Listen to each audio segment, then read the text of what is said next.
Welcome back to the shop, everybody. Nathan Wilson, Driving Dreams. Just wanted to do a quick video on some of this air ride setup.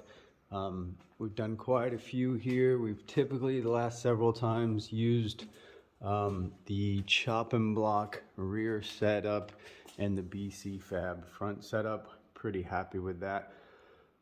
This is a two-piece drive shaft, as you can see. That is, in my opinion, the best way to get the low that you want without cutting too much out of the drive shaft tunnel. You're still going to have to cut a little bit, as you see. Basically, from this brace back is what we cut on this particular car. We weren't concerned with really sitting pinch weld, but wanted to get nice and low. So the way this is all set up here, we're probably about 1.5 inches from the pinch weld when it's all the way down. With a couple more modifications, we could sit pinch, but I really don't care about that. So this is, I just wanted to give a couple of recommendations on things that you can do. So we always add gussets to everything. So like normally when you first get this, they just give you these 2 tabs and you weld these tabs on your rear end on the axle. But to me, it just feels a little bit weak, and there have been people who have had the tabs break off and these little tabs as well. So some tips that you could do pretty easily: you can weld a brace in between the 2 tabs like you see here and weld a gusset. It's pretty simple. Just cut you a little piece of triangle metal and just weld a little gusset on that. Keeps that from going left and right and should help you. I think it strengthens that up quite a bit. And you can see we did the same thing up here. Just a little piece of metal, doesn't take much, just something to stop that from flexing left and right, and maybe you'll have a better chance of that not, breaking off. As far as up here, same thing. These tabs here, just put a little bit, just this little stuff gives you that extra peace in mind, gives you a little bit extra strength. And then like a little extra plate on the bags and things like that too. We end up a lot of times not using the factory holes on the bags. I'll show you that in the front too. We went with these Viking shocks on this one. Let's see if I can get a shot of that. They're adjustable. Not sure the model number. Again, didn't like the stock plate there, so use a 1/4 inch stainless plate. But these shocks are adjustable. They've got, let me see if I can get a shot of the knobs. They got 2 knobs on them, so you can, sorry for the crappy video, you can adjust the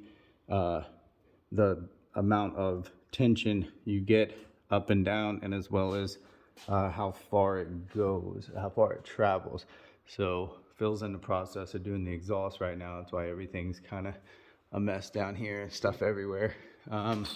So on the front, like I mentioned, so you can see this is the original mounts for the bags. I think normally they just want you to use the 1 center hole. We like to use the 2 holes, so we had made those 2 holes originally, but we didn't like really the way the bag sat. So I don't know if you can tell, but it sits pretty straight in there now. So we just ended up modifying a little bit, moving the holes back a little bit, and that kind of allowed that bag to sit a little straighter. Before it was kind of cocked and just didn't like the way it was looking. The shock mounts up here, they used to give you just big self tappers, which was ridiculous, and then I think they started giving you rib nuts, but I would recommend welding those on. Again, just strength and peace of mind. And then what ends up happening, this is the newer, I guess the newer version. They used to make, I've been buying these kits for a long time from them, many years. These arms used to be straight, and so you got a little less travel, and then the hats were shorter. So this is their newer kit. The hats are taller and this bar is bent, but you still, at least in my experience, you still can't really lay pinch weld because this arm hits the frame up in here, like right in this area. So you can notch this a little bit, and give yourself that little bit extra clearance. And you can, it is possible to, you know, lay pinch, as they say, with this setup, with the BC Fabs front and the chop and block rear. But it still requires some modifications. But the main thing I wanted to kind of point out, just some, I guess, pro tips, if you will, is just maybe adding some of those gussets and strengthening things up a little bit to try to avoid any potential failures. But the last few cars I've done this way, and just those little bit of modifications, haven't had any problems, knock on wood. Nothing is broken off, no tabs are broken. And again, the last couple, like, I've never really been too concerned with actually sitting right on the pinch weld. So I mean, you've seen probably like that gray video, the gray car in one of the last videos, when it was aired out. I mean, it basically, you'd have to really get down and look to tell that it's not sitting right on the pinch weld. It still looks pretty damn cool. And that's without like really overdoing things and putting extra stress on some of the points, you know, when you're trying to get that low. The other thing too is like the bags in the back, even when you